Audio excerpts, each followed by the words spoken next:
We have a bunch to talk about this week. We've got, as usual, Invincible.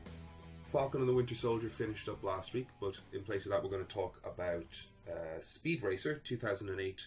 The Wachowskis, had they done anything after The Matrix? Or was the Speed Racer the follow-up? I know they were involved with V for Vendetta, and I think this was the first film. I think there was sort of assertion that they sort of second united or shadow directed V for Vendetta a bit. They were pretty heavily involved. Yeah, I mean producers normally are anyway. Though that's kind of a misconception that directors hold all the power. Yeah, producers are always have the biggest. Producers control the money, so that's where it's like that's where the power's at, isn't it? It's pretty involved anyway. There's a bunch of trailers to have a look at. The Oscars happened. We might hit on that a little bit. Let's not. Award shows are dumb. Anthony Hopkins got Best Actor. Now I don't have to watch it. Yeah. He's won an award. We know it's good. The assertion is it won an Oscar. It's not worth watching. That's awful. I meant more that you know it's good, so you don't need to check it out for yourself. They gave him an award, so you can just... the Academy knows what they're doing. They gave the guy an award. I'm not going to watch it. I'm good. He celebrated, as one should, by releasing a video the next morning where he's dancing with Salma Hayek. Yes. She's going to be the protagonist in The Eternals. She's the leading actor in The Eternals. No. That's what I read. No. Did Kevin Feige not say it was about her? No. No, you... It's about Gemma Chan and Jon Snow. That would have been my guess as well. Like, I think Angelina and Salma and like a lot of the sort of they're falling into sort of regal, they hierarchy. Yeah, like they're your Odins and your Freyas, and I don't know. They're the upper echelon, and it's the scrappy ne'er-do-wells that are going to come good that we focus on, such as screenwriting. Okay. I don't know where I read that. Anyways, I saw the action figures based from the movie. Oh yeah? Yeah. I saw the bad guy. Well, I mean, look, the director of it won Best Director. So, yeah. You know, that's something. Yeah.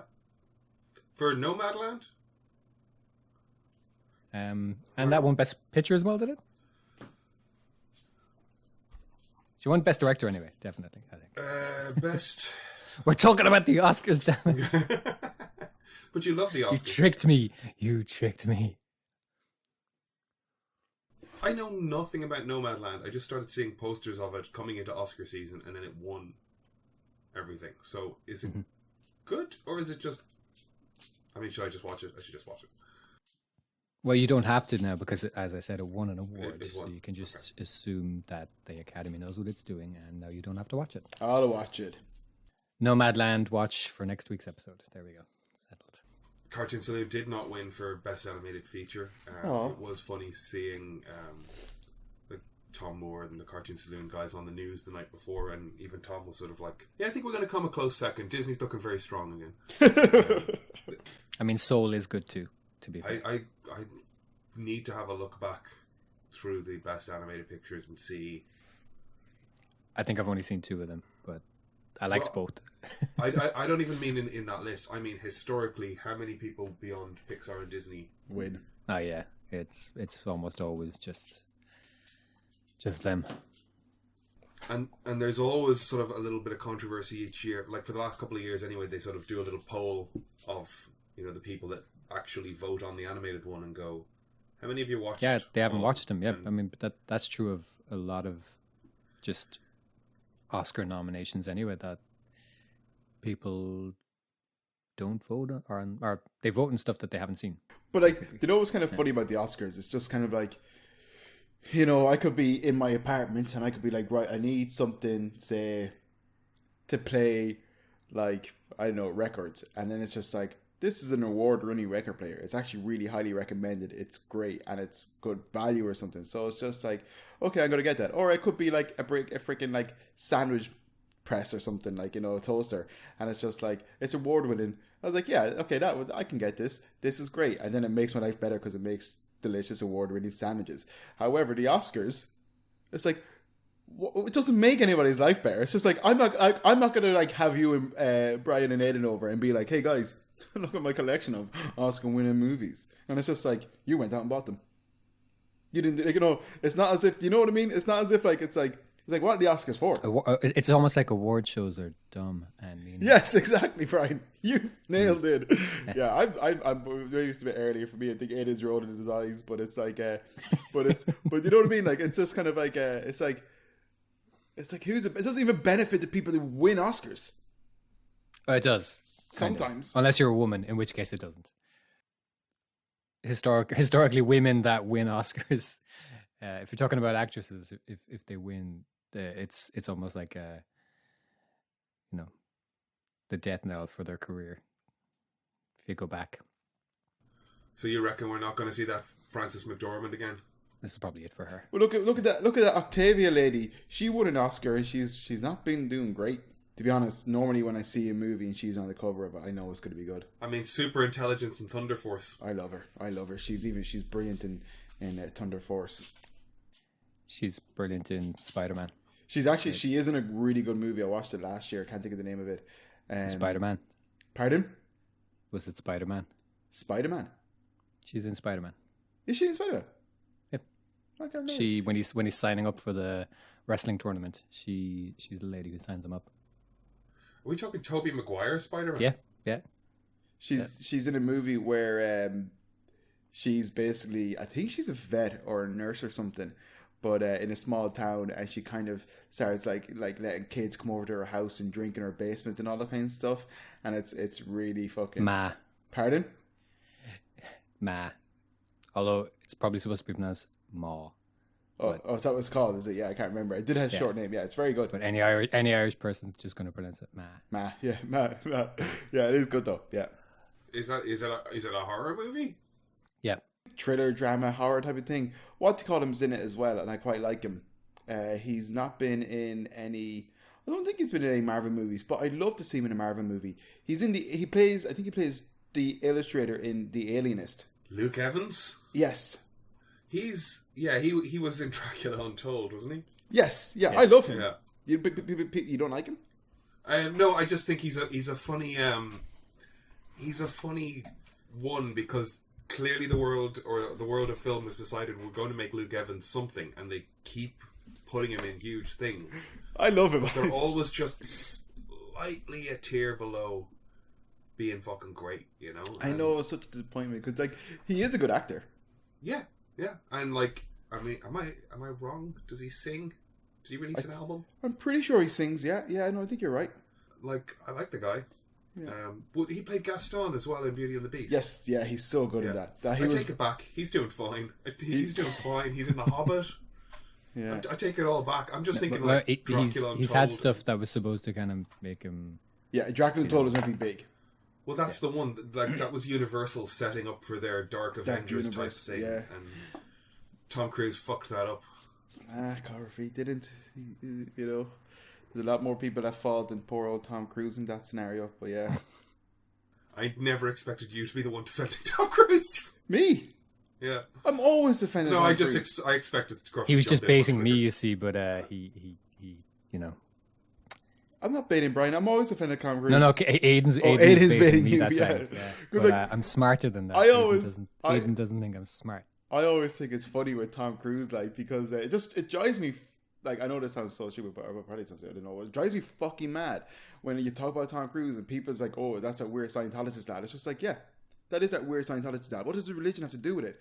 If someone turned around to me and like, you know, these are the most woke motherfuckers you're talking to, and you'd be like, "Oh, that weird Scientologist," like, that's a bit ignorant, you know.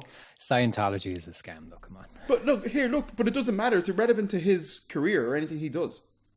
You know, it's like it doesn't matter if someone's Muslim, doesn't matter if someone's gay, doesn't matter. It's just like I liked them in that movie and they're good at acting. What does his? I mean, I'm a huge fan, but I think it's a bit more complex than that, because it's not been around that long. It has a status as a religion, but it's quite clearly, I mean, there's other institutions that have been around for a long time that have done plenty wrong, but this is a new institution that is nothing other than predatory. And to pretend... Yes, but do you not think he's a victim of it? I do, yeah. Yeah, that's what if anything, I feel sorry for him for that reason. Like I remember one newspaper did a review on Valkyrie or whatever that one was, and it said Tom Cruise as a Scientologist playing a Nazi, 0 stars, and it's just like that can't be your review on something. Yep. Like that's rude. I think that's ignorant. That's what I'm trying to say. It's just don't get me started on fucking film critics. Like I don't like them. Although I did one of the best reviews I've ever saw was in like an Irish magazine or something, like kind of supplement in the newspaper or something, but it was just like Chris Brown had just released a new album or something, and then like literally the reviewer was like, he beats women, 0 stars, and it's just like fair. Yes, I mean obviously there are cases like that, but there are people I see review movies who clearly this was never going to be the film for you. You were never open to this genre of film. You shouldn't have been the one to review this. You're just going to not like it. If you can't approach the thing you're going to see objectively. Like, it's why I always go on about Mark Kermode. Like, I like Mark Kermode's reviews because whether it's the most highfalutin fancy pants movie or Shaun the Sheep or whatever the hell else, he goes in objectively and looks at where it sits in its category and it says, is it a good animated film in this range? Speaking of reviews, did you see that Citizen Kane lost its 100% on Rotten Tomatoes because some arsehole went and dug up a review from the Chicago Daily Tribune in 1941 where somebody said they didn't like it? That's brilliant. It's awful but hilarious. And now Paddington 2 is the highest rated, I believe. Citizen Kane's overrated, and Paddington I haven't seen, but I heard it's a delight. So there. That's my review. I think the thing with Citizen Kane is that it's a fine film and enjoyable. But when you layer it with it's the best film ever made, people get really fucking shirty about it. It's the greatest film ever made. It broke a lot of ground in its time. It's an important film. It's an important film. It's a good film.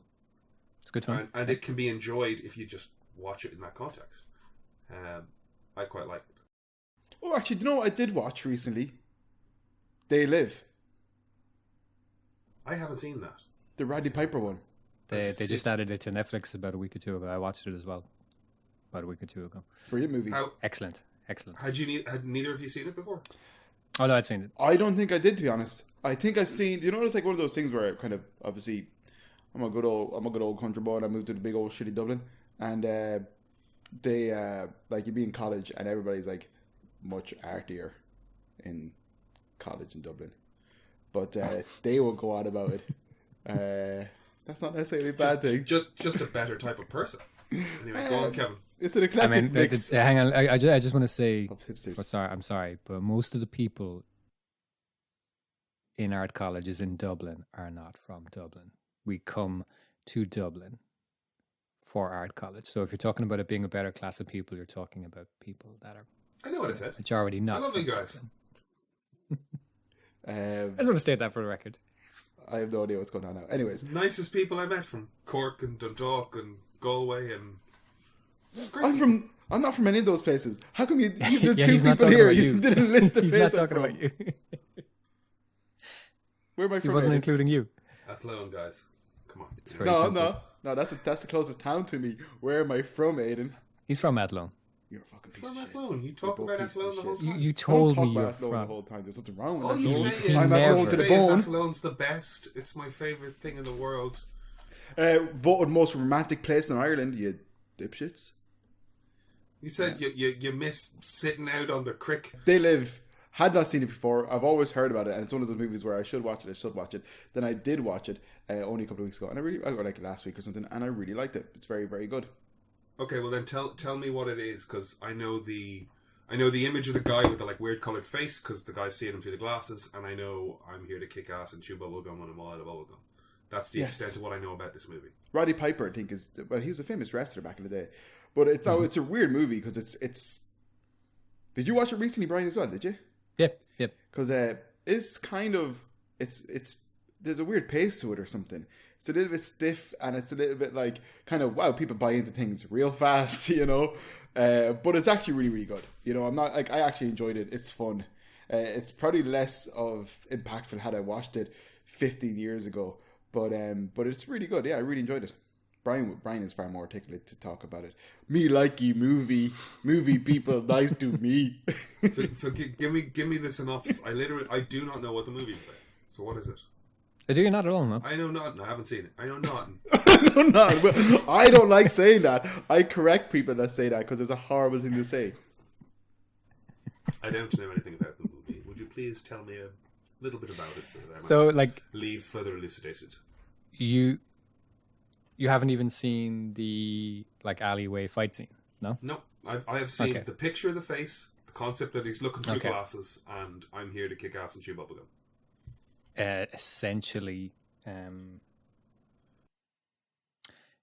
you see, I wondered out. I see, if I'm describing it, I'm kind of thinking about it in terms of what if people haven't seen it at all. I don't kind of want to spoil stuff, but so I guess if on a surface level, without trying to give too much away, a drifter basically finds a device that lets him kind of pierce the veil and see that all of humanity is kind of being enslaved, and that this entire kind of like capitalist society we're living in is actually a form of mind control that in every turn is kind of telling us to obey and comply and to just consume, and that there's a kind of a separate race kind of living beside us that is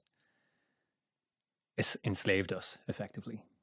So he starts to, he finds, it's a pair of sunglasses. I said device, but it's a pair of sunglasses, and he puts them on, and it lets him see, like in terms of like advertising and media and stuff, there's these encoded messages, and it's this really kind of stark lettering, and it just says stuff like obey, consume,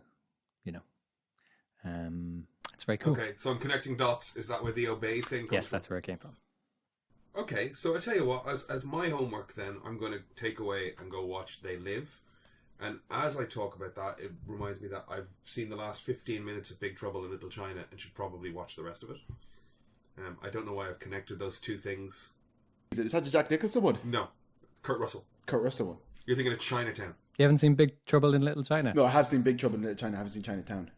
You pleb. Oh, sorry, Chinatown you haven't seen. Okay, sorry. What I'm saying is I've only seen the last 15 minutes of Big Trouble in Little China. Ah, so I should wow. probably watch it. You should watch that So too. those are two films that I think are similar in era. Pretty similar, both John I'd say, Carpenter, are they? They are, yeah. Yep.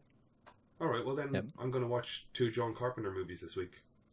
All of the kind of the artwork and stuff that he sees. I don't know, was it actually... I must look it up. It's very similar to like Barbara Kruger's stuff, and which Supreme then kind of ripped off. I must actually look that up. I don't know which came first.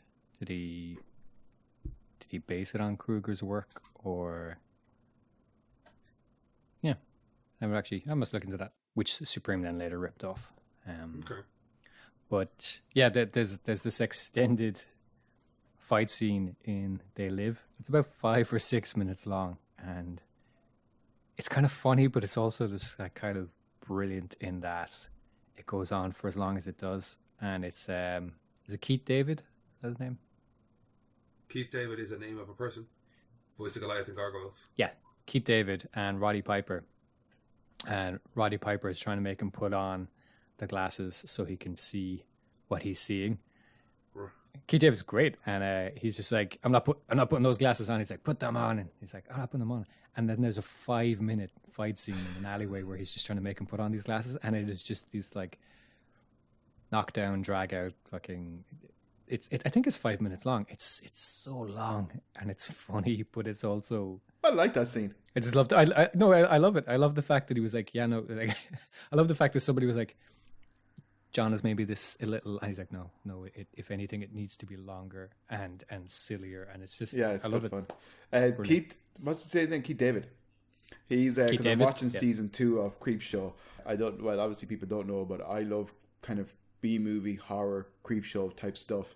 I have no issue with bad acting, bad script, bad special effects. I don't like it because it's bad and stuff. I like the stories in their essence. Do you know what I mean? I'm not trying to be like kind of like say. Kind of like, oh, like it's wacky and it's silly, like, it's not like kind of it's like I genuinely do like these type of stuff, anthology series. But he's in one of the episodes of the new series of Creepshow, and he's very good in it. Yeah, he plays the devil. I love him. He's great. He's a great voice. He's also in Future Man, which is a really funny show on Sci-Fi. If anybody's seen it, I think I've seen it on Prime, but I haven't watched it. It's on I think Prime it's on now. Prime. Yeah, it's actually quite good. I won't give away details or anything, but he's in it, and he is so funny in it. He's brilliant. I do remember I watched 2 movies this week that were really good, that I really enjoyed. Love and Monsters. It's on Netflix. The premise is that a big asteroid is coming towards Earth, I think. It's going to kind of destroy all of humanity, and in an effort to stop it, all the countries kind of got together and fired nukes at these asteroids and blew up the asteroids. However, they weren't aware that the debris and the nuclear kind of radiation stuff would rain down from space, and it started to change animals and all that kind of stuff on Earth, where they became like kind of the dominant species, and humans had to go underground in like kind of like bunkers and underground colonies and communities and stuff. And a guy, he's only like 16 at the time, gets separated from his girlfriend and his parents. Different things happen, and he ends up in a commune. It's 7 years later or something, and he's absolutely like useless. Everybody in the commune is like really nice, but they're like kind of like strong and stuff, and they're productive and they add to it and all that kind of stuff, where he's a bit like useless. And he decides to go off to the other colony to find his girlfriend. It's really enjoyable. It's really straightforward. It's fun. It's a bit different as well. Like it's I felt it was a bit different. I won't go into why, because massive spoilers if you haven't seen it. But Love and Monsters, it's actually fun. Turn off your brain, enjoy it. It's fun. Fair. And what was the second film you said you watched? The Stowaway. Oh God, I saw like a clip of that, and it definitely. Go on. Toni Collette, Anna Kendrick. I really liked it. Now, don't get me wrong, right? It's a really good movie up until a point in the movie, right? And then kind of it's a sci-fi movie, and that's kind of frustrating. It was a little bit more like kind of space shuttle drama, tension, thriller type of stuff, and then it turns into sci-fi, and it kind of it loses itself a little bit, but it was still an enjoyable movie. I thought you love Anna Kendrick. I do like Anna Kendrick. I just don't like situations where it's like we've got 3 days worth of air and 5 people, so we need to kill. Like, I saw a clip of that, and I'm like, I don't like that sort of tension. I'm scared by things. I don't like suffering. It's very, very good, man. It's like kind of again, like I think we watched Love and Monsters first, maybe, and then another night we watched Stowaway. But I have to admit, like, I actually really enjoyed Stowaway. It's very, very good. Okay. Like, there's moments where I get building a list here. I got They Live, Big Trouble in Little China, Love and Monsters, Stowaway. I mean, I'm set for the week of films, I think. Yeah, but that's all I watched. And YouTubes, I watched the YouTubes. I was learning how to give CPR to birds.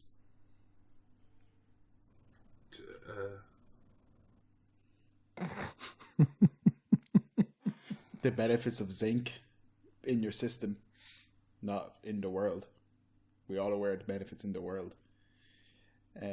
You've been co-opted by Big Zinc, I see. Buy zinc.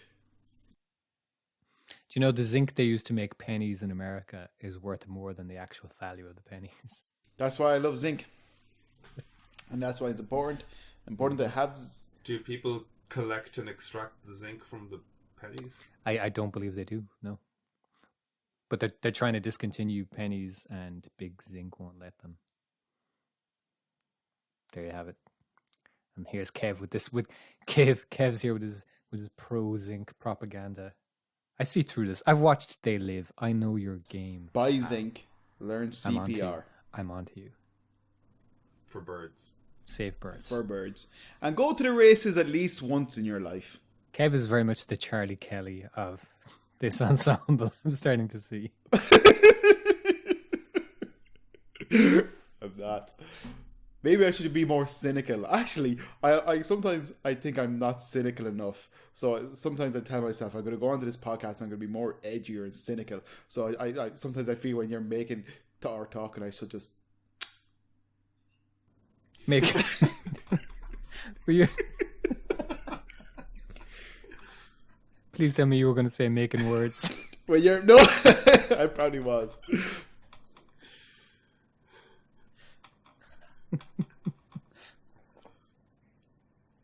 This is way too early, clearly. Like, none of us are...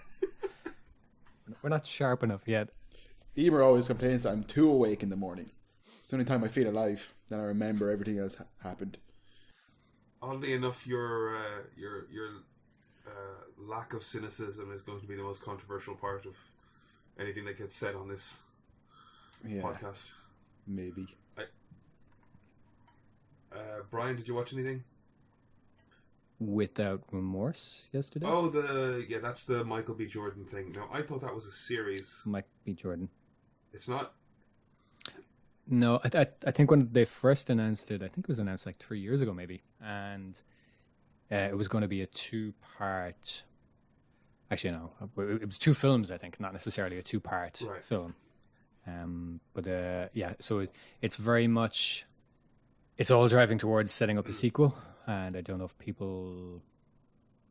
I don't know how much of it a spoiler it is to say what it's setting up. Should I just say spoiler warning, and then people can? It's a very average film, so it's. Yeah, I think you can. I think you can say what you want to say here. Like we do say at the start of this, spoilers, and we are being. We're assuming something based on what you've watched rather than. It's a pretty long setup for another film, essentially.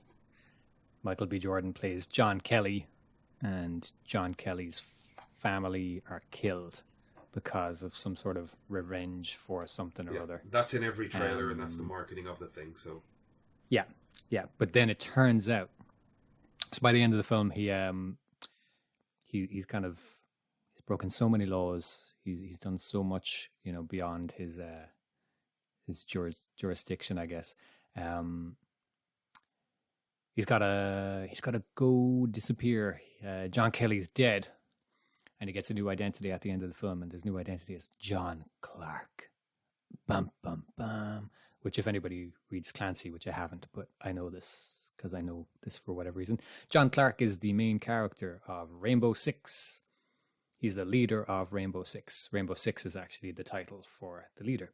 The whole film is to set up him becoming John Clark, to set up. So he's very much the Nick Fury of his own Tom Clancy cinematic universe. At the end, he's like, I want to put together a counter-terrorist thing, and it's going to be called Rainbow. Why is it going to be called Rainbow, John?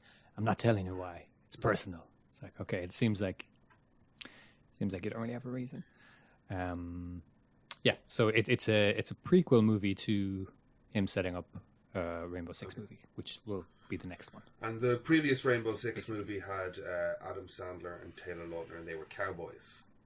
Yeah, I was looking at that trailer trying to work out how it connected, because I thought it was a series. I watched the Jack Ryan show with John Krasinski. I enjoyed that a lot. As far as I know, it's set in I think Rainbow Six exists in the same universe as Jack Ryan, so it's part of the Ryan-verse. Whether it's Krasinski's Ryan-verse or Affleck's Ryan-verse or... Watching these things, I've never read the Clancy books.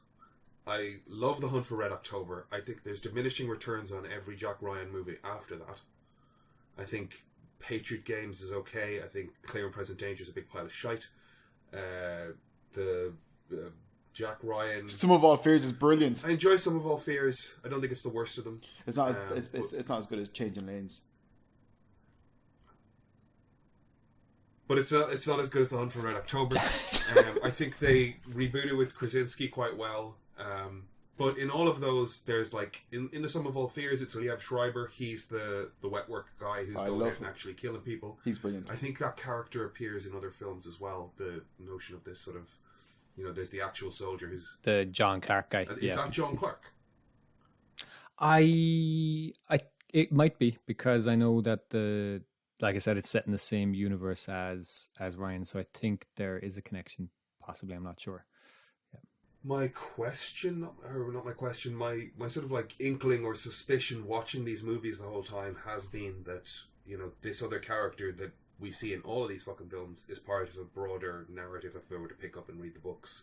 But I don't know if that's his own thing or if that's the John Clark character as well. Like, I don't know if we're talking about 2 potential characters or 3 potential characters. But either way, they've never really got it like cohesive and moving forward as one unit. No. It's a different guy in the Krasinski series. It's not Liev Schreiber. I can't remember who it was in the Patriot Game. Willem Dafoe popped up in Clear and Present Danger. Clear and Present Danger, yeah. So I don't even know if that's Clark though then either. yeah, But anyway. but the concept of there being like somebody out there who's doing the assassinations while Jack Ryan's going around going, I can't do this, I'm an analyst, and then he jumps out of an airplane. I'm a very tall, strong, muscular analyst. Live. I watched Mortal Kombat. I enjoyed it. It is very silly. I know you guys didn't actually get a chance in the end to watch it, so I don't want to go too far into it. The opening scene, you're right, like the opening scene, they put it up on YouTube. It's a great tone. That actor is in loads of stuff. He's actually in Speed Racer, if I'm not wrong. Hiroyuki Sanada. Yes. We'll get into Speed Racer, boys. I'm looking forward to it. Cannot wait. That's stuff that they set up. They make Scorpion and Sub-Zero. They make that rivalry really fucking cool. And then they never really deal with it right. And they never really could have come back to it. It's like, just make that the movie then or something, you know? And I think that's kind of the criticism a lot of people have of the film, is that it's got this interesting thing that it sets up at the start and then it doesn't really revisit it until right near the end again. And even then, like, it makes video game sense. It doesn't make... It makes, you know, if I push a few buttons and somebody popped in from another dimension kind of sense. It's like, wait, why? What? But you just accept it because it looks cool in a video game. I'll let you guys go for watch it. People are already talking sequel on that, so it must have made some money. I don't know. I saw a mock-up of Ryan Reynolds as Johnny Cage, which I thought was kind of funny. I'd watch it. I think that fits. Spielberg's trailer for West Side Story came out. I don't know if you all are West Side Story fans. Spielberg I don't think of as doing musical. I think the few times he's tried to do like light comedy stuff before, it hasn't always worked. Like 1984 was sort of famously... Is it... No, 1940... What was that movie called? 1943, 1947? Like, he was just coming off of, like, E.T. and Indiana Jones, and then he did this thing with John Belushi and Dan Aykroyd and everything else, and it was just not funny. Like, he couldn't quite do broad comedy. Was the sort of... The reputation he got saddled with off the back of that movie. Whether or not he could actually do it or get better at it, I don't know. But... it's definitely a movie where you're like, why are you remaking West Side Story? It's held in such high regard as a classic piece of cinema, but then at the same time the two lead Puerto Ricans are white people, so, you know, there's room for improvement, I guess. Yeah, West Side Story is, you know, it's cool. But I don't know if I'm like, you know, it'd be like remaking Singing in the Rain, but like, why would you do it? But again, I'm not against remakes necessarily. Oh, Cats is great. Yeah, Cats is amazing. I'm not against remakes necessarily, but Anna and the Apocalypse is probably my favorite Christmas movie, and it's a musical. Anna and the Apocalypse? Yeah. What is that? It's a Christmas movie and it's a musical. I swear to God, if this is some Charlie Kelly bullshit. Like... No, it's not. It's not. It's a real movie. It's actually it's a really good movie. And I listen to the soundtrack all the time outside. And even Emer listens to the soundtrack outside. I've never heard him. I've only watched it last Christmas, but it's going to be my new Christmas tradition with Emer. We're going to watch Anna and the Apocalypse. It's basically a zombie movie set in a high school in England, and it's a musical. It's really, really good. And you know that guy? Have you watched? He's fucking with Have us. you watched? No, it's actually really good. He's lying. This is some Charlie Kelly nonsense, I'm telling you. No, it's really good. It's honestly really good. Anybody who wants to watch a good movie, it's not the most Christmas movie ever, so like you can watch it now. It's just been added to Netflix. Watch it. It's excellent. Anna and the Apocalypse. It's so good. And do you know the guy who is the... Have you watched Afterlife with Rick Gervais? I have. Do you know his horrible therapist in it? He's really horrible. Yeah. He's the school principal in it, and he's brilliant. There's some really good punchy music numbers. Oh, it's excellent. It's so good. Brian is fact checking, I think. It's actually I promise I'm being sincere. Whether or not West Side Story needs a remake, it's I don't know. It's interesting to me that it's Spielberg doing it. I mean, is it a case of he's the only one with the clout to go, I want to remake West Side Story, and the studio doesn't laugh him out of the office immediately?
I mean, what's Steven Spielberg up to, anyways? Not much. He's not doing Indiana Jones 5 with Phoebe Waller-Bridge. That's a disappointment.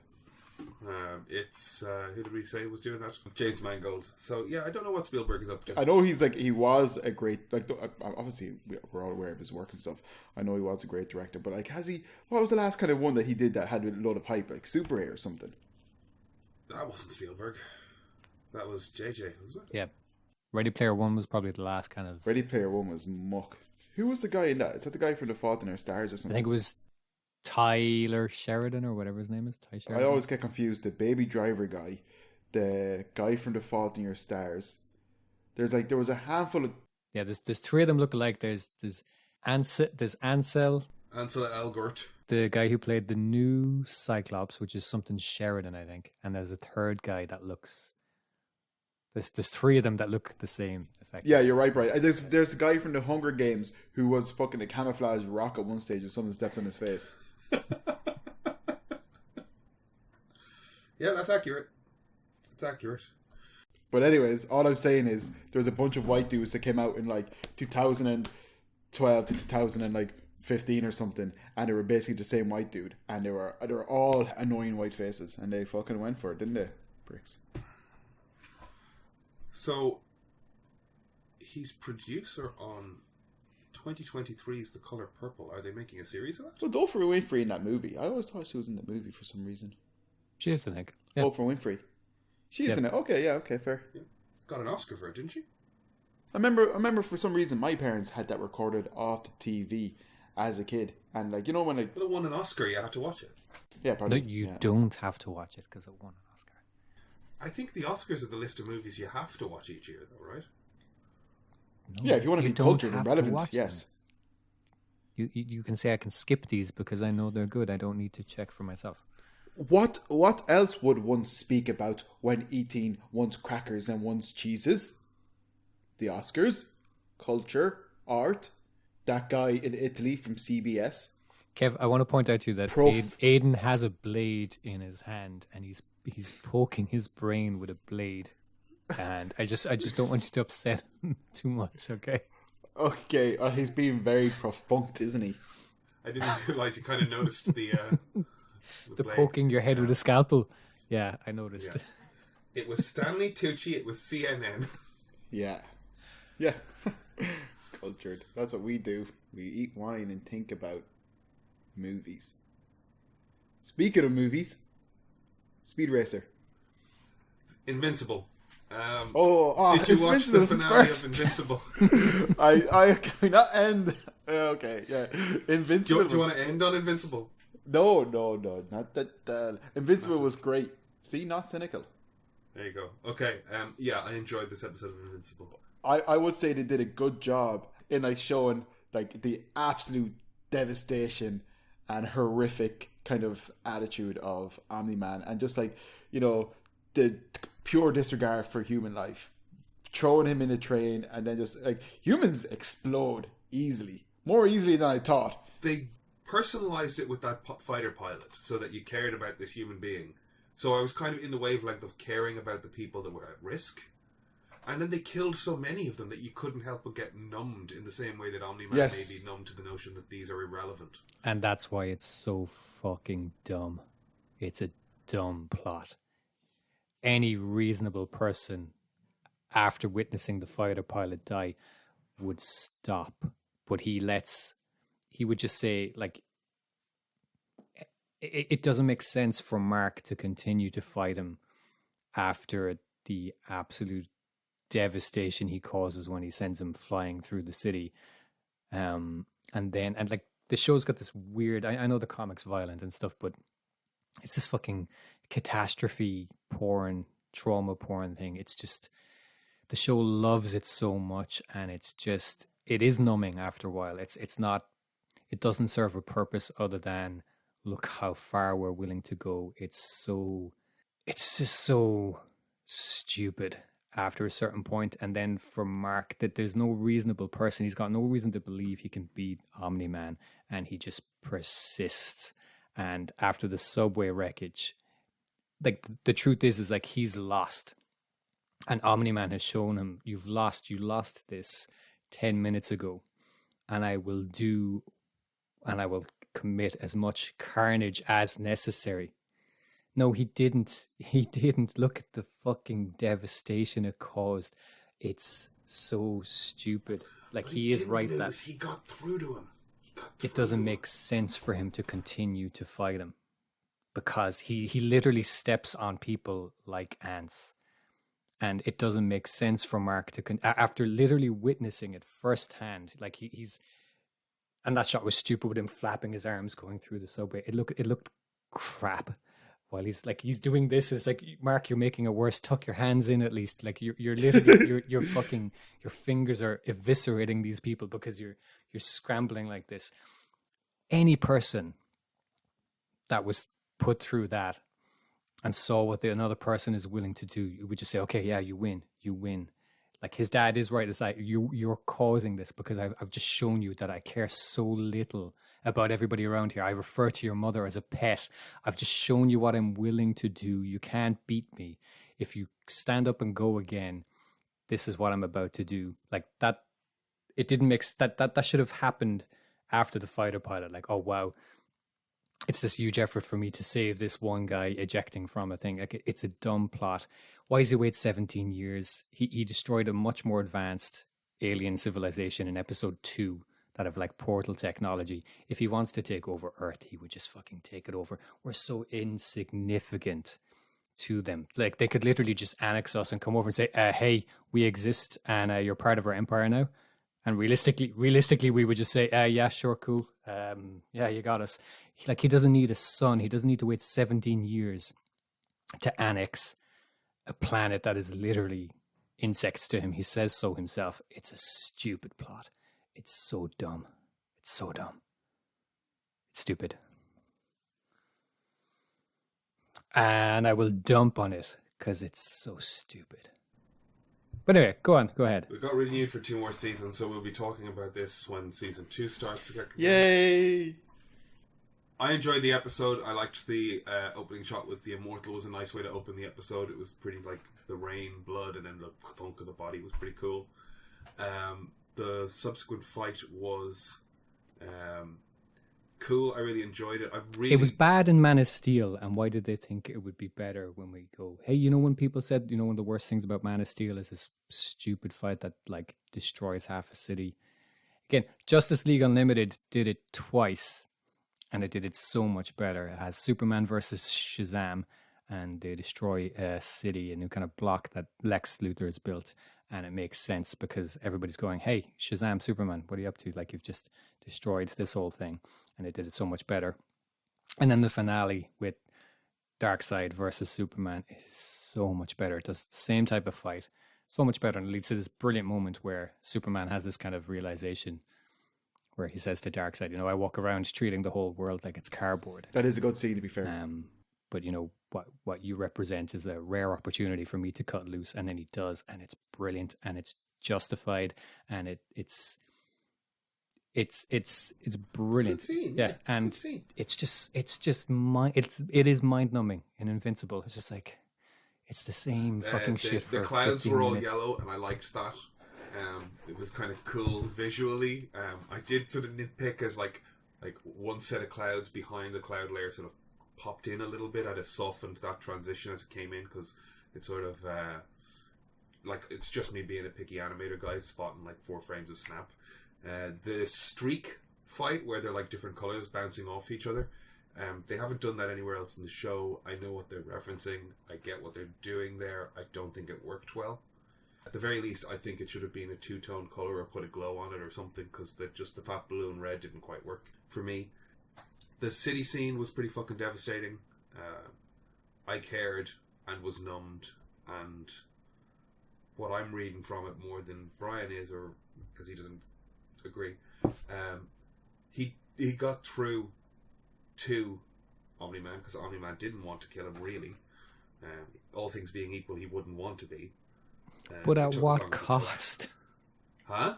At what cost, though? I mean, you know, like, he could, like, it's a stupid story because a few hundred people died. There's 7 billion of us. We're ants. it's We're more ants. than it's more than a few hundred. I do think it's done much better in the comic books, and even when that moment where the dad's like, why, like, you know, well, you'll have nothing left or whatever, then he says like, I'll have you, Dad, and then the father like jumps off and stuff. I actually do think that moment is like, don't get me wrong, I like the episode. I do think it's like, it to a degree, it's kind of it's interesting to see how it's like it does do a real good kind of job of conveying the absolute devastation that this type of kind of universe, like, or these type of beings would have on Earth, you know. And I think ultimately it was a good episode. When the father killed the pilot, I gasped. I literally gasped. I was like, oh, like, it was shocking. And then when he was doing the whole train scene, I was just like, wow, like, we really are just bags of meat. Obviously it's a cartoon, it's not real, but what I'm trying to say is, in the comic books, I do feel like that moment where Omni-Man flew off was more effective. Because I'm going to just keep going. I like this show, and Brian's going to keep going. I'm dumping on it. And, like, to take a little bit of Brian's point, like, the comic book doesn't do any of that. The two of these guys just fight in fucking mountains. You know, they just needed to fill time, so they destroyed a city. I mean, I'll completely accept that. You see, what he should have done is he should have gone full vision, ship of Theseus, and had a conversation with his dad and tried to reach him. And instead, he let his dad use him to wreak havoc on his city. Look, what I'm saying, it like, in terms of a plot, it just doesn't make sense after witnessing the amount of destruction that his dad can cause for him to try to fight him. You would say, okay, just stop. Like, it just doesn't make sense. I get you, but what is he doing if he says just stop? Are we just, like, agreeing that you and I were going to work together and we're going to try and take over this world? Like, Rowdy Roddy Piper's not around to save us. I'm saying his dad is right when he says, like, this is you doing this. It's like the Joker's line in The Dark Knight. You know, it's like, you know, I wanted to see what you'd do, and you let 6 people die. You know, you didn't disappoint. And, like, there is a point where he has lost. He's lost from the moment they start that fight, and it's just, for the show to indulge in showing the violence like that, it really undermines Mark's character for him to keep fighting. They could get to the point in the mountain where he reaches him without indulging in all that destruction, because when you make us watch that destruction as an audience, it really doesn't make sense for Mark to kind of going, yeah, but and his dad has shown him, is like, I will literally step on these people like they're bugs. This is the devastation I will cause. Like, that subway scene it's gruesome. And he sees that literally up close and personal, and he's still like, yeah, but Dad, like, it's dumb. It undermines Mark's insistence to keep trying to change his dad's mind. They can get to that point in the mountain where he finally reaches him without all of that destruction beforehand, but it undermines Mark's insistence, because Mark has no reason to believe he can beat his dad, and he can't reach him.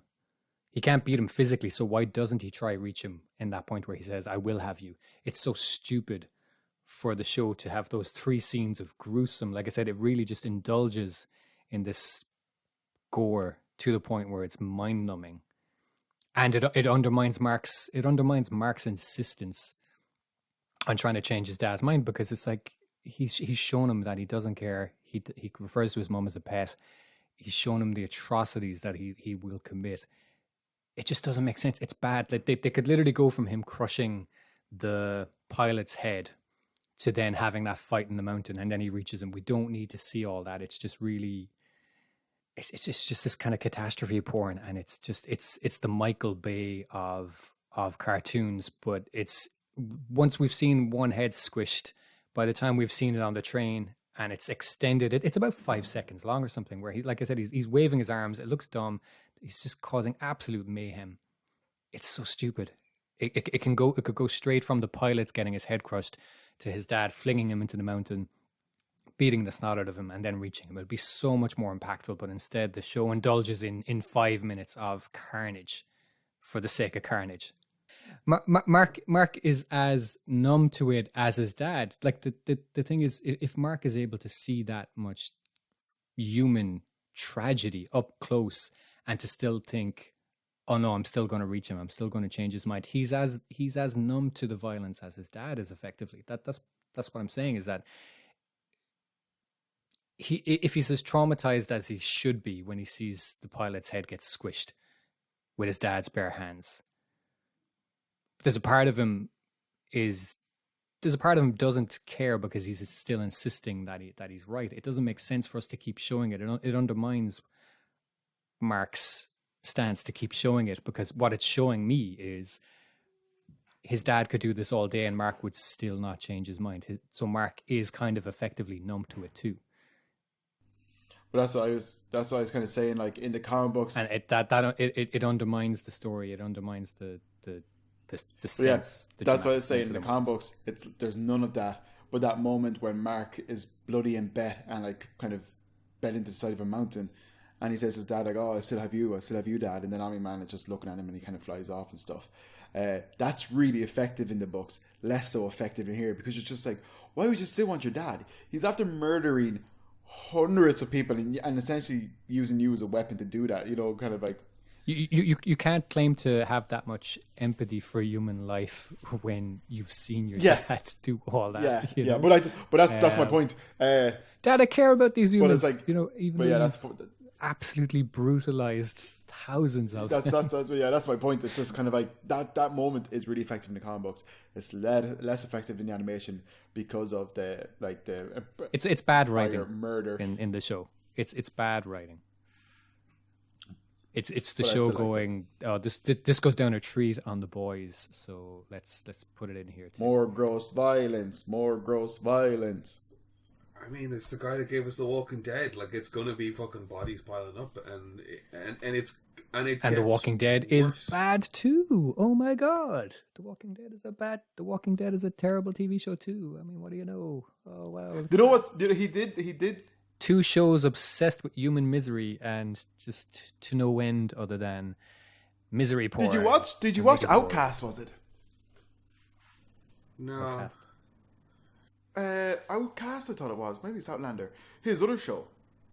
Kirkman's other show. Outlander is either Jim Caviezel or lots of Scottish fucking. It's not Caviezel. He's not an Is he not the guy? So the first Outlander is the one where the guy comes from space and teams up with Vikings to fight an alien. I think that's Jim Caviezel. Are we talking about the TV series though, I assume? Yeah. But Kirkman did, I know now it's not, it's one of his comic books, but he did Destroyer, which is probably one of my favorite comics. The Destroyer. So good. Corey Walker as well is the artist who did the art on the first Invincible. Was that before Invincible actually came? No, I don't think so. Because even looking at the print quality versus, no, it could be completely wrong. Marvel may just have more money and it's better versus the print quality of Invincibles. I just recall the Destroyer being more recent. Maybe it's not actually. I don't know. It's a great book. If people haven't read it, Robert Kirkman's The Destroyer from Marvel. It's probably one of my favorite kind of like single issue story arc type things, you know. Yeah, so it's like a self-contained graphic novel about a sort of older superhero that's completely indestructible, and he beats shite out of things. Really, it's just another excuse to draw shit and have fun. Yeah, well, basically, but like at the start of it, he kind of finds out he has cancer and he wants to tie up any loose ends before he dies because he doesn't want his wife to be at all vulnerable when he's gone. And it's really, really good. But again, it is from that end of like just being like a fun drawing exercise as much as anything else, you know? Like it's a real simple smash 'em up kind of story. And Invincible, as it moved on to Ryan Otley as an artist rather than Corey Walker, and Otley clearly enjoys drawing this stuff, it gets more and more. Yeah, it becomes more violent as time goes on. So season 2 and season 3 should be fun. I do have to admit one of the reasons why I kind of was put off a little bit by don't get me wrong, I read loads of comics, but one reason why I was put off by it, geez, like every cover was just him battered and bruised, and it was real like it's like wow, he never gets a break. His poor costume guy. It's trauma porn. What is it, Brian? it's trauma porn. Like that's Yeah, that's Kirkman's thing. don't worry, It's all about. don't worry, we're going to be moving on to trauma pretty soon, buddy. Let me tell you. Just to bounce through the rest of the episode real quick. Fight ends, Omni-Man flies away, Mark is picked up, patched up. They put together something of a life for him and the mother by sort of staging the father's death. He gets to go home. The team are around. Rudy gets to deliver the I hope he lives up to his name, because to win this fight he's going to need to be in, and then it cuts to the thing. Did it work this week? I think it worked. No. Better. No? I thought I think it worked fine. It finally worked. Yeah. They nailed nailed it. And then Alan the alien shows up and warns them that there's a Viltrumite on the planet, and we kind of get a little sum up. I stayed through the credits hoping for a little bit of a post-credit thing, but not this week. It's the first week I did stay through. It's one of my big problems with the show is like you can't go from Subway Carnage to the Hive's ending montage. Tonally, the show is a fucking disaster. Oh, I like the song that was very sad. I like the sad song in it. It really helps get my misery torn off. But like that's one of my biggest problems with the show is we see this. Tonys don't take the Carnage seriously. Because it just. But we're supposed to, because it's so detailed, and it's the entire reason for everything. You know, we're supposed to take it very, very seriously. It's supposed to be this big, huge, dramatic moment. Like, here's Omni-Man. Here's what he's prepared to do and he's willing to do. And here's what it looks like up close. And Mark is troubled by it. And then 10 minutes later, it's, hey, remember the Hives? Remember the Hives? Let's do a fun montage at the end here. And it's like, you can't, in the space of 40 minutes, you can't go from fun montage with the Hives, which is such a weird choice, because like, how old is that song? It's gotta be about 13 years old or something. But anyway, like, tonally, fucking disaster. It's all over the place. It's a bad show, and you should feel bad. I think it's a good show, and I feel great about it.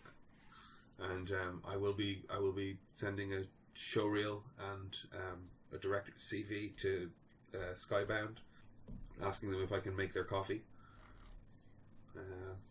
I wish you would. Go for it. And ask them if you can make their show better. I think that would be a bit presumptuous as a cover letter. I think they're doing a great job, and I think I can only help and hope to be a part of it. You know, like just to be a little part of the cog in the machine. You know, I just want to be a team player. So, Speed Racer. Speaking of teams, we got the racing team of Togokan. I love Speed Racer. Hopefully some of the people who are listening went off and watched Speed Racer or had seen it before. I got it on YouTube for a €3 rental. I don't know where you guys picked it up. PlayStation for €3. Brian is going to his Speed Racer shrine, pulling out his 4K copy. But Brian, you obviously you hadn't watched it before you bought that Blu-ray. You'd be incorrect. Yeah, who's Charlie Kelly now? I had seen it before. Brian has Chim Chim tattooed on his arse. And Kevin, did you enjoy it? No. No. Complete and utter dog shit. That movie was so bad, I don't like The Matrix. Yeah, it was. God. So, my take on this film, and maybe Brian can disagree or has his own interpretation of it. If he bought the DVD on purpose, he disagrees, and I don't know. Honestly, I don't know if I can last this long. Hold on, I'm with Brian. I love this film. Aiden likes it. It's a good film, Kev. It's a good film. I was skeptical when I saw the trailer. When I saw the movie, I'm like, this is good. And then the more I watched it, the more I love it. And it's really good. My interpretation has always been, they looked at a 1970s dubbed cartoon that was ridiculous and said, we're going to make the live action version of that. And like, Emil Hirsch delivers lines that you know they told him broader and try and make your voice not sync with your face. Like, there's no way you arrive at these line reads without someone going, think more '70s dub, and I think they do a great fucking job. It's the opening. If they set out to make a shit movie, yeah, then I agree. They did do a great job because it's really shit. It's a great movie. Did it ever look good? Yeah. It looks great. The opening It looked great is at one gorgeous. stage. The kid I don't believe drawing it. the animation at the start is beautiful. The no. idea that it's so... The kid's drawings that he's dreaming of, animating around him, I'm actually getting mirror annoyed. that with the, like... You need to watch it again. It ruined my Friday kaleidoscopic night. and the... Stop! I just watched it, Aiden. You don't need to remind me about every aspect of the movie. It ruined my Friday so night. good. I could have had a nice evening with my girlfriend, and I watched Speed Racer, and she fell asleep. It was awful. I can't imagine it ever looked good. I hate everybody in it. What's the name of the don't image like it. sequences? I can't believe I'd ever say this. The Maybridge, Muybridge, and they've got it with the zebra. The kids flip It's book amazing. animation at the start through to like classic Muybridge animation billboards on the scene where the horses are running beside them. As he spins the car, that checkerboard turning into the circular spin. It's gorgeous. It's a love letter animation. They made Speed amazing. Racer on film, and he's literally racing on film at the end of it. It's great. Yeah, but it's awful because it's just kind of like, let's make a live action cartoon. Oh, why hasn't anybody done that before? Because it looks like Speed Racer. It's shit. It's so bad. Terrible. Look, I'll give it the shots that don't work, but the races are excellent. Like the first time you see his brother, where he picks him up from school, and it's this like saturated blue sky. That looks bad. Doesn't work. It's kind of weird that they stuck with that kind of stuff, but the races... No, disagree. The races are phenomenal. Disagree. So many races. Three or four big races. There's definitely shots in it that have a sort of like 90s reboot vibe, and it doesn't quite work. But at the same time, like I was looking at the fish, the little piranha fish that are eating the guy's hands at times, and I was looking at that going... They look great. This is on the edge of being god-awful and also great. And at certain angles, it's lovely. And there's a shot in the film that, and it's not at the very start, but it's early on, and it sums up what the film is about and what it's trying to do for me. And it's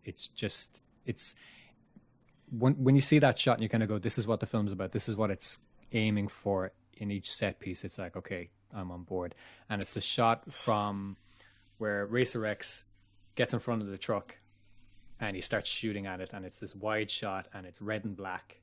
And it's just it's just fucking excellent. It's just like it just cuts to that, and it's just like, that's what this film is about. It's here's what you're looking at for the last 30 minutes, and then there's this 2-second shot where it's red and black, and it's almost fully animated, and it's like, that's what we're setting out to do here, and it's brilliant.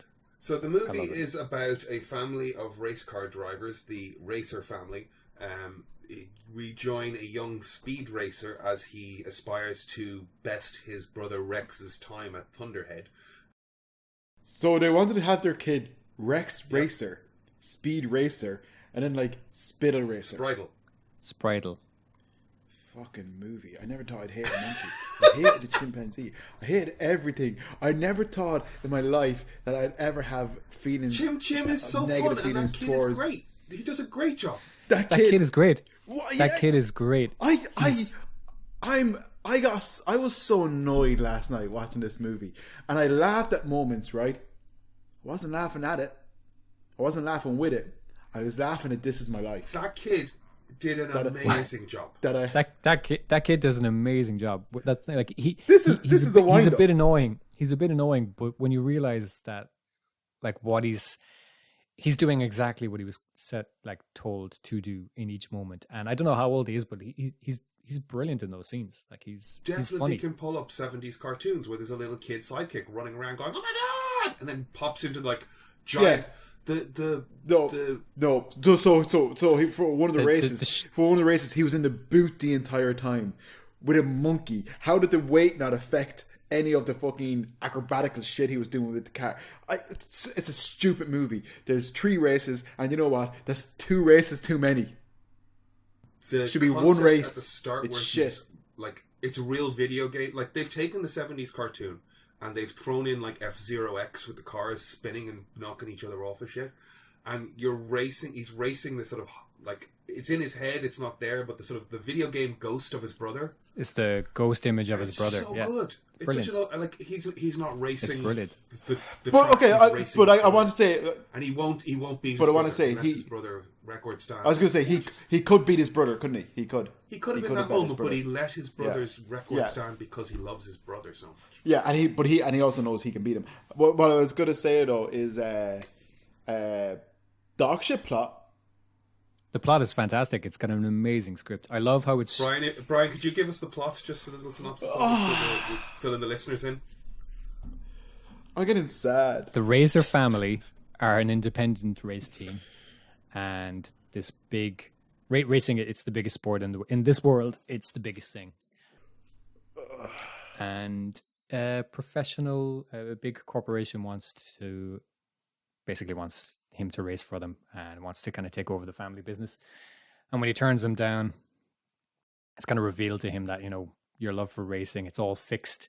It's all run by corporations and, you'll never race again. And it's then kind of about his struggle to kind of discover why he wants to race and to prove that guy wrong. And it's built on, for me, it's built on 3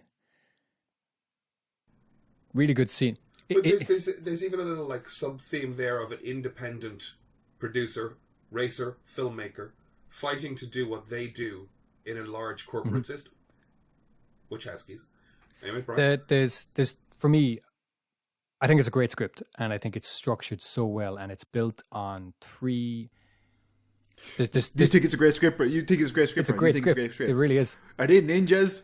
No, they're That's ninjas. Fucking That's brilliant. the best line in the it's movie. So good. And It's 3 minutes. It's 3 minutes of ninjas. 3 minutes of ninjas, and then Christina Ricci steps into frame and says, "Oh my God, was that a ninja?" And John Goodman says, "More like a ninja." It's terrible what passes for a ninja these days. That is fucking comedy gold. It's hilarious. It's amazing. I laughed in the cinema. There was 4 people in the cinema when I saw it, and I laughed out loud at that line. It's so good. Be honest. Be honest with me, guys. Be honest with me. Is this like a nerdy podcast? Are we losers? I thought we were friends just having a crack. I've been telling people, oh, I really enjoy doing the podcast. It's just talking to the lads. It's having a crack and blah, blah. And now you're talking this shit. It's a brilliant script. The minute where the ninja backs up into the chest and arms of John Goodman, we see John Goodman and we do a crash zoom into his college Greco-Roman wrestling ring. Had you ever seen the cartoon, Kev? Yeah, I spent the 7 hours that the movie. That's how long the movie is. I spent the 7 hours watching it. I think he expected Ford v Ferrari. I couldn't remember which one of you liked it, and then I was just thinking it had to be Brian. Yeah, have you seen the cartoon? Are you familiar with the character at all? Or? Oh yes, yeah, I would have definitely watched the cartoon. Yeah. Definitely, I know. Yeah, I would have watched. No, I don't really remember. I definitely would have watched. Bits and pieces over the years. I don't think it was ever a big cartoon in my house because we probably didn't have the channel, but if we were at someone's house and they had it, we may have watched it. Definitely on RTE. It was on the Den. Speed Racer yeah, on the it was Den. on the Den. Oh, then I might have watched it. Yeah, but like at the same time though, like I've always had good taste, so I probably didn't. For me, it's built on these 3 scenes where he talks with his mom, he talks with Racer X, and he talks with his dad. And it's at this point where he's like, he's kind of having this crisis of confidence and he doesn't know what he wants to do. And his mom tells him, you take my breath away when I watch you race. And Racer X tells him, you got to figure out whether you want to get back in a car or not. But I can't, when you figure out why you want to do this, if you want to do this, I can't wait to be there to see it. And then his dad tells him that he feels bad for just not telling his brother all those years ago that, like, he is more important than racing to him. It's those 3 scenes that come at these kind of important points, and in the last race, it ties all of them together so fantastically. He starts out dead last. He ends up dead last in the middle, and then he's got to race and beat everybody. And the way those 3 talks come back in between Racer X, his dad, and his mom, It's so brilliantly done. It's a great script. It's great plotting. Was this film? It occurred to me as I was watching the end of it, and like some of the visuals were like really kicking off, and the sparks were turning into like rose petals and stuff coming out. I'm going to come back to that in a second. Was this film released in 3D? I think it was. Yep, I think it was. Okay. I just because like I think it might be a selling point for going to see a movie in 3D. I think it was. I think I saw it in 3D. I mean, I'd buy a 3D TV to watch this movie. What are you talking about? The scene when he's a little kid and he sets eyes on Trixie for the first time, and the rose petals in the background, the bokeh in the background goes into little heart shapes. It's great. It's such a complete use of film at every step, every shot. There's no shot that's just a still image. You know, every shot is. Yes, there's none. There's no shots. It's dense with creative thinking, and I think it's great. Creative thinking. It's a very big statement. I can't believe Kevin doesn't like it. Oh, I fucking hated it. Couldn't stand it. It's crap. So his brother, I don't care. You know what? I'm going to spoil it. His brother's Racer X. Everybody always knew his brother was Racer X. Yeah, everybody knows. Nobody should watch it. I knew it, and then Racer they said he Rex, wasn't. you mean?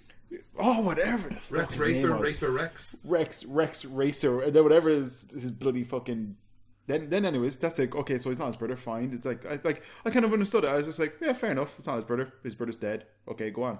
And then at the end of it, do you ever think you made a mistake? Yeah, and it's brilliant. Like, yeah, it's my mistake, and it's just like you know what? Too much time has passed. I don't care. It's brilliant. I have to go get the charger for the laptop because the laptop's going to die. But I just wish it would. All right, you go get your charger. Brian and I will talk doing about this to be nice to the you. filmmaking. Hated this movie. Stupid movie. You should watch it. Matthew again, Fox was fun and He crushed a man between a couch and a wall.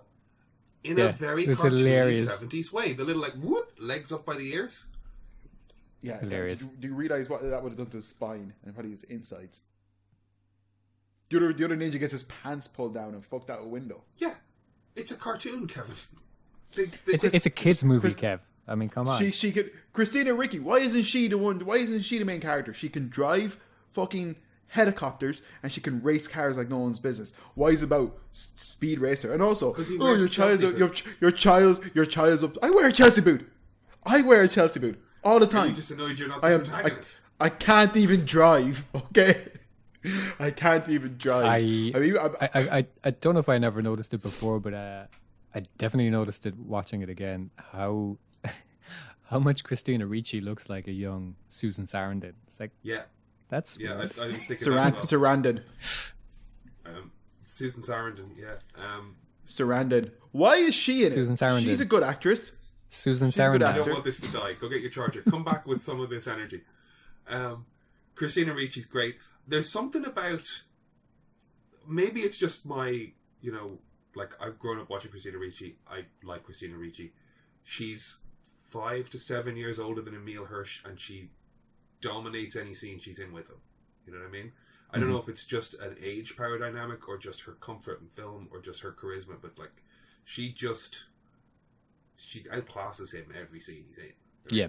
Am I mad on that or? No, she's great. She's great. It's a great cast. I think like. Yeah, is it worth the main talking players about the fact are. that Matthew Fox got in trouble for hitting a bus driver, and I think Emile Hirsch got in trouble for hitting someone. I mean, we kind of have to mention it, I guess. Is the bus driver thing true? I don't think that got thrown out. Apparently. Did it get thrown out? All I remember was Charlie from Lost said something about not getting on with the guy because he beats women. Yeah, and then everybody was like, "What?" And then he apparently did hit. Well, yeah. The story then was that he was in trouble for allegedly hitting a bus driver, but then it got thrown out of court. Was the last I heard. And then Emile Hirsch apparently has, I think on maybe more than one occasion, he grabbed somebody by the throat. I don't know if it was a girlfriend at the time or something. So, yeah. It's kind of annoying. Don't touch people. Yeah. Yeah, I guess Pops isn't a great father. You don't think John Goodman's a good I think father? John Goodman's a great father. I think Matthew Fox and Emile Hirsch might not be the best people, but they did a good job in the movie.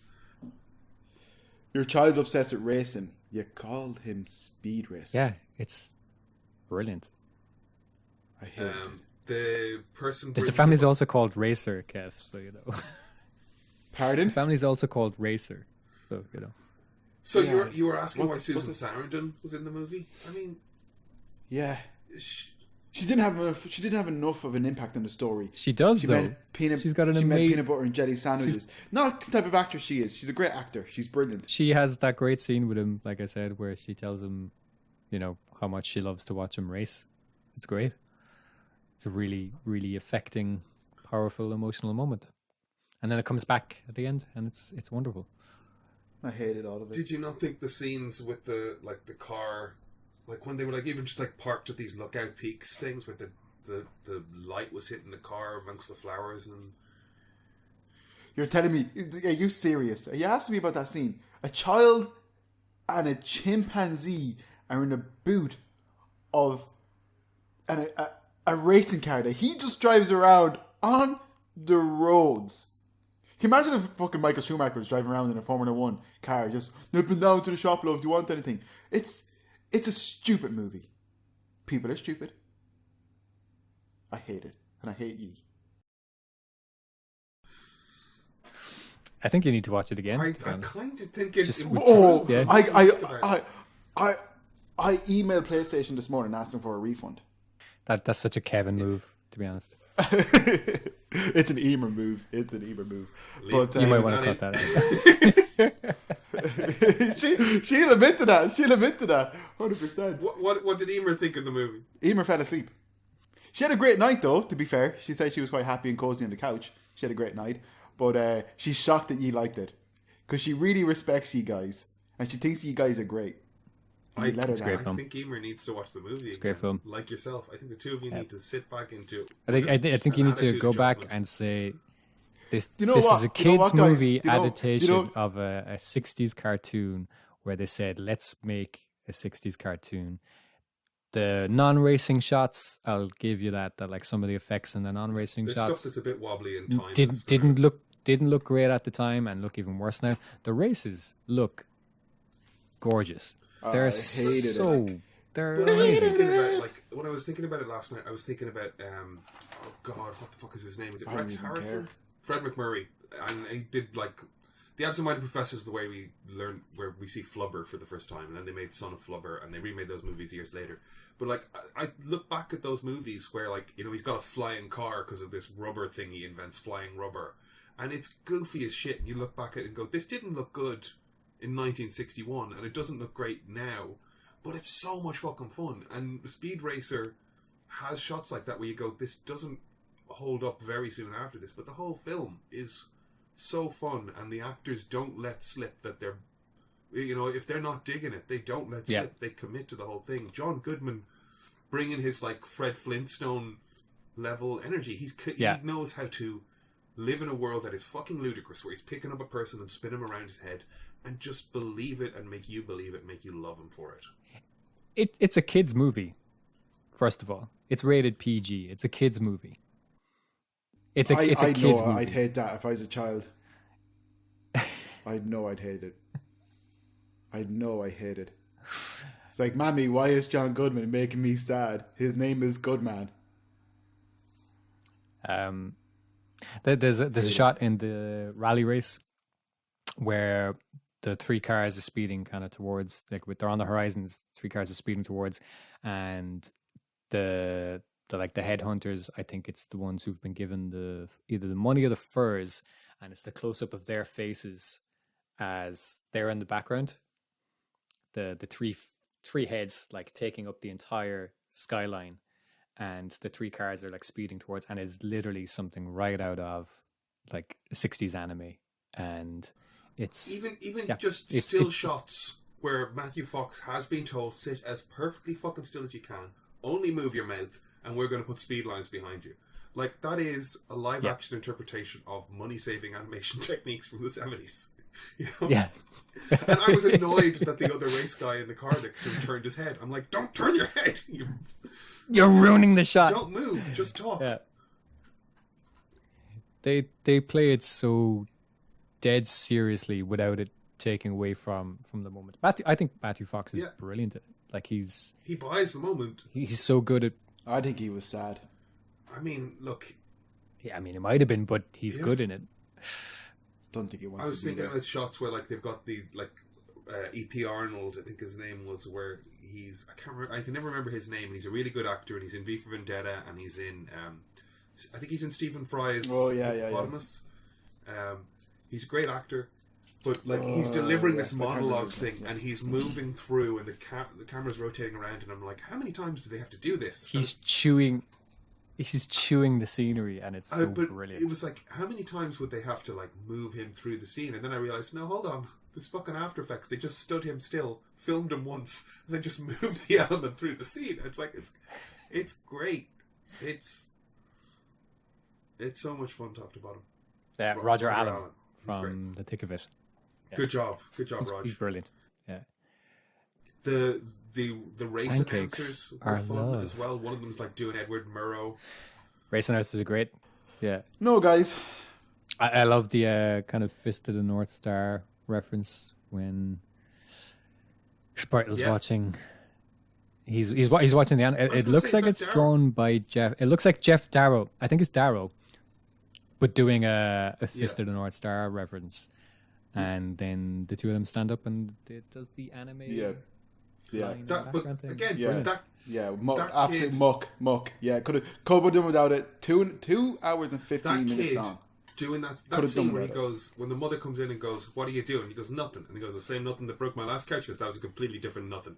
That's great. That's a great delivery. He's great. Completely different nothing. That kid is great. That child looks 12 going on 72. That's probably why he was so good. He's got a lot of maturity. Why does he stow away everywhere and then people are surprised to see him? His parents are awful. Because he does it in the cartoon. Why is Trixie flying a helicopter? What age are they? What age is Speed meant to be? Just out of high school, I think. 16, just 17? Kind of out of high school. They're out of high school. They're out of high school. So that's 18 anyway. Why are they so they can go on holidays to fucking skiing holidays? She can have her helicopter license. She has a helicopter and a car. Yeah. I think it's a stupid movie. I can't believe Kevin doesn't like this one. I think he set me up. It's right up his street. It's not.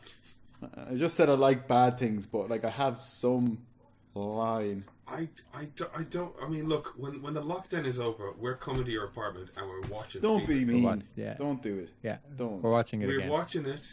We're having a few drinks, and you're going to get this film. We're going to watch it till you like it. What's there to get? What's there to get? There's nothing to get. Great script, great plot, great acting, great cast, great visual effects. Joy and just lads, celebration of film. Lads, you don't understand, right? I had to pitch this evening to Emer saying, hey, she fell asleep. What's the problem? We're going to get pizza. We're going to get some garlic cheese fries. Gonna have some beers. Sounds like you had a great night. We're gonna watch this show or this movie. Mm-hmm. And she left me. And she left you. She let you, or she left? She left. She left. I mean, she can just get her €3 back. Just send him an email, get her €3 back. I'll ask Emer to do it. I'm just not impressed. It's really just made me sad. So Did you watch it on your laptop? Pardon? Is that what happened here? Pardon? Did you watch it on your laptop? Is that what happened? No, I watched it on my bloody TV. All we're going to say is, I guess it's 66% between the two of us, or the three of us, positive review. Oh. No. Excuse me. We're going to advise the listeners. I'm a negative review. I have a negative review. That's grand. That's why we're saying, 2 out of 3, 66%. He's so angry. There's, what? I was watching it and there's loads of things I wanted to say, but I just, what? And it's and honestly, guys, and I mean this so sincerely and truthfully, I have so many issues with that movie that I want to bring up, but I don't want to get into it with you. Let's hear them. Come on. I don't want hear them. This was the exact point of the podcast. Oh, this was literally the point. Awful. I can't do it. This was literally the point of watching it. So, like, for example, right? They meet up in that kind of gumball rally thing. They meet up in the middle. They catch the bad guy by surprise on the plane because he's expecting somebody else. Okay? Uh-huh. Yes, you agree. Yeah. Sure. So he's shocked. He's expecting somebody else. So therefore, whatever plan he had goes out the fucking window. And then they land in this glacial part of this race.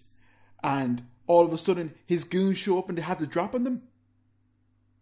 How did they know he was going to be there? Doesn't really matter. They're there and they have a little kung fu fight. It's not a cartoon, it's a live action movie. But it's a cartoon. It's not. They tracked it. They tracked their boss. They tracked him with his phone. And when Sparky has that little scene where he grabs the guy's gun barrel and he pulls it back out and puts it in his face. And goes, oh, like it's pure cartoon logic. It's slapstick. Yeah. Yeah, this is why you don't want to talk about it. Christina Ricci does a cartwheel, picks up a gun, changes her outfit before she gets into the helicopter. So Christina, she's the best in it. Like in terms of like, she's be great Speed in it. Racer. She's not as good a racer as Speed, though. She can fight. She can fly. She can drive. Yeah, but it's not about But she that. doesn't It's about want who's. to be a race driver. We're not denying the fact that, Yeah. that Trixie could She's be a great. race car driver if she wanted to, but she doesn't want to. He even tells her that she's better than most of the other racers in the league.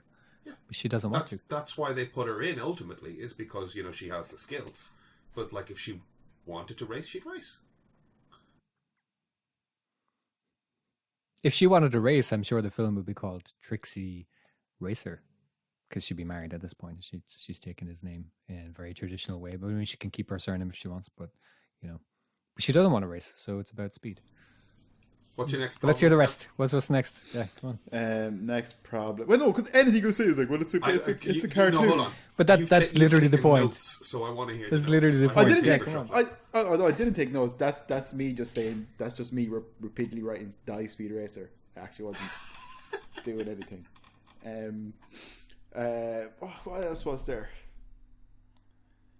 Yeah, the wrestling scene with John Goodman. I love John Goodman, but He's great in it it. was awful. Oh my god! Like all the things that they tried to put off live action that was like kind of tropes in anime, just horrific. The colors, the costumes. When he jumped out of the car at the end of the race and did his Speed Racer pose. He did the pose. I don't care. I don't care. Like, do you know why we've never seen a Wolverine in a yellow and blue spandex costume? Because nobody's been brave enough yet to do it right. Because the producers are lazy. Yeah, because it wouldn't work. It absolutely would work. Rocket Raccoon's costume in the first Guardians of the Galaxy is literally Wolverine's costume. You could put it on Wolverine. You could put it on a person and it would look great. You absolutely could. They just haven't had the balls to do it yet. And they will now that it's Marvel. And they're going to. Yeah, they absolutely Actually, are. I do think they... Now that it's in the MCU, they are going to do a version of it. And like I said, look at Rocket's costume in the first Guardians of the Galaxy. It's literally Wolverine's costume. I do think with the it Marvel makes movies, sense. they are going in a direction where it's more comic true in terms of the costumes. However, I can't even remember what I was going to say now because I think my brain is trying to cope with the trauma and forget the movie. But it's awful. Like, no, it's that bloody fucking... He didn't do much. He hasn't done much since then, has he? Emil Hirsch? Well, we're talking about that. Yeah. That's because he's maybe problematic. Oh, Yeah. is he? Okay. He got a bit manhandly. Oh, okay, fair enough. Well, you know what? That doesn't surprise me. The movie's awful. It's awful. I'm really sorry. Did you not even Susan like the end credit scene with Chim Chim and Spriggle? Like the music? No, because I didn't. No. Why would you let a monkey work on a car? Like, it's... look, yeah, okay, it's a cartoon, an guys. ape, first It's a of all, it's an cartoon. ape. It's a cartoon, right? Fine, I accept it. It's fine. Yeah, it's a great movie. I loved it. Next question.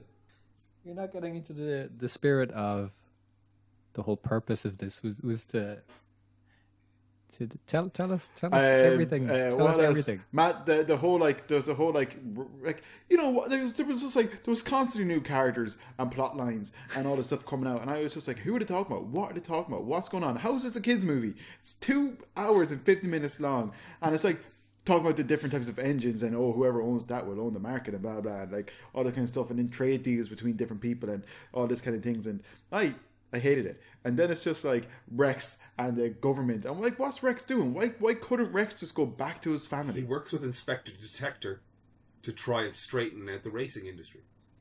Yeah, because it's run by organized crime. Yeah, okay, grand. Right. Why did he get plastic surgery and leave his family and fake his death? Because much pressure was being exerted on him, and his There was family too much were being pressure on threatened. him. Someone handed his little kid brother a bomb in the fucking opening sequence.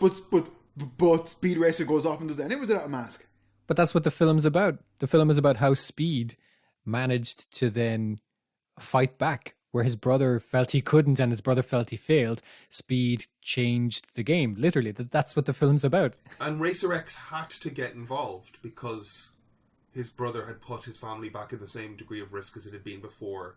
Yeah, if Racer X didn't exist, then Speed probably would have dropped out. It's the fact that he shows up and says, hey, we're actually investigating the corruption on the inside, and Racer X is our guy on the inside. That's the only reason it actually goes ahead at all. But that's what the film's about. It's how Speed manages to fight back against. And I wanted to see his ID cards when he was like Private Detector, Lieutenant Detector. I want to see a film about the guy with the white hair, the racer. You only see him in like 2 shots. Who was like you see him shaving. Grey Ghost. You see him shaving, and then you see him hunched up on the car, and somebody's taking a photo of him hunched up on the car, and yeah, it's great. Then one group gets paid in diamonds, one group gets paid in money, and then one group gets paid in fur. What? Yeah. How ridiculous! Like the money. Kev, this is right up your street, though. All this kind of stuff. I know. This it is baffling. It is, isn't it? Though it is. It's like this is literally your jam. And you just weird gangs and characters and like you know, it's so this weird. Is your shit, it is like 100% my jam, and I hated every second of it. Yeah. You're exactly right, Brian. It's exactly my jam because you know that kind of stuff I like. You know that kind of. You love that stuff, yeah. You love this broad, goofy, silly stuff. Yeah, gangs. I'm just hired hitmen, all like race against time, whatever. It's a bizarre thing that I actually like, but for some reason I have this thing for movies and TV shows and stuff where there's multiple characters. Like Dirk Gently is a really good example of it. All the different gangs coming together. Happy is another example of it. It's just funny that I really love like the Warriors and the Wanderers and all this kind of stuff back in the day. And then Speed Racer has like three teams of hired assassins and different things. I love that stuff. I hated this movie. And that's why you got to watch it again. I'm not. I think we're gonna hit you with clips of it. I'll give you my Blu-ray copy. You won't have to rent it. You're going to see sections of it. We're going to send you clips of it. You're going to go, yeah, that's actually a pretty cool moment. Undeniably, I didn't like the movie, but that moment's great. And we're going to hit you with enough of those moments that you'll go, actually, turns out 90% of this film is watchable. I think he watched it too late at night. It seems like he was cranky when he was watching it. I wasn't cranky. It was overstimulating, I think. Wasn't. I was fed. Did your food arrive late? No. Was there a problem with your order? The food arrived perfect. So you were full and sleepy. You needed a nap. It came to the door. It came to the door. I didn't have to go anywhere. After 3 deliveries went wrong the last couple of weeks, it came to the door, and I was able to. And it was a beautiful pizza. It was a beautiful pizza, and I You're so Donald Trump right now. Pardon? You're so Donald Trump right now. You're doing this. You're doing this with your fingers. It was pizza. Was it was a perfect pie. The pizza was beautiful. This film was garbage. I ate maybe 32 pizzas. The pizza was beautiful, but this film. But yeah, no, like kind of, it was a good night. Don't get me wrong. And I was actually going to watch the Solar Opposites episode that was released yesterday before Speed Racer, but then I was just like, you know what? I'm going to go straight into Speed Racer. I'm ready, and he was not ready. I just did not enjoy it, guys. I didn't enjoy it, and I'm so sorry. I can't I can't articulate. Did you play F-Zero X at all as a kid? Yeah, I had a normal childhood. I had a normal life up until last night.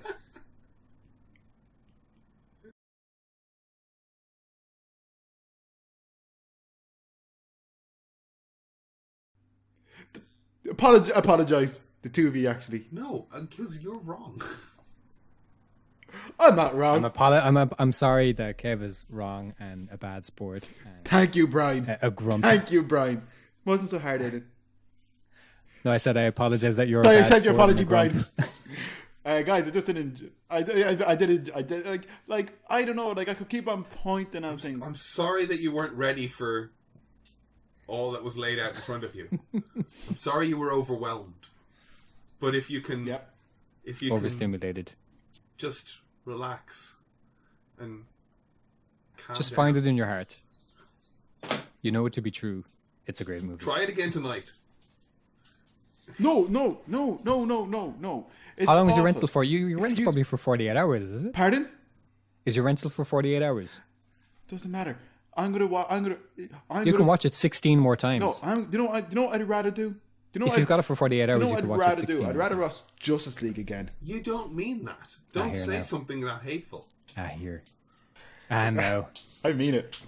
I mean it, guys. Why would you say something Why would so you say controversial? And I really didn't like Justice League.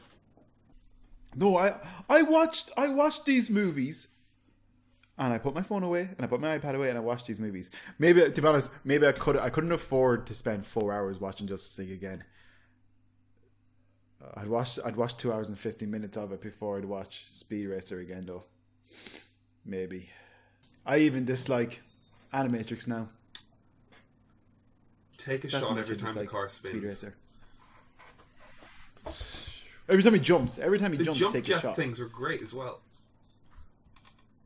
I love the sound effect. And like, because they're solid, there's a friction as they make contact with the ground. So by the time they've lifted off, they've had enough contact to be sort of red, glowing hot.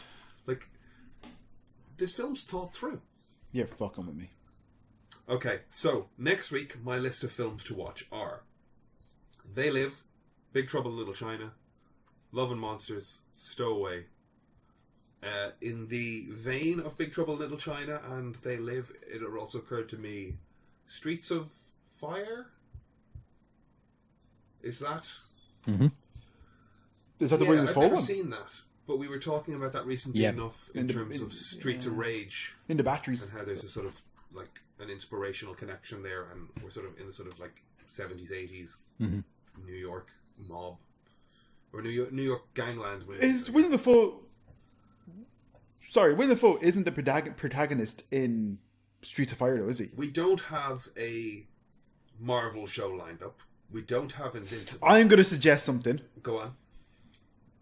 No, I don't know what, but you're not suggesting anything. Oh, you're just vaguely saying you're going to message us with something that we have to watch and comment. I'm going to suggest something because he offended me last night. Go on. No, I don't know what I'm going to suggest. Oh. He's got nothing. I'm still coming over the trauma of last night. I just think it's the shock of the new, you know? You're like one of those people that sat in a theatre for the first time and saw a train coming at him. You've run out screaming, but you'll calm down and you'll realise that cinema's pretty good. And I think he just needed a nap, to be honest, after his food, and he just wasn't ready. He was overstimulated, I think. It was overstimulating my... Outrage center. His outrage gland is so swollen right now. It is. It's engorged.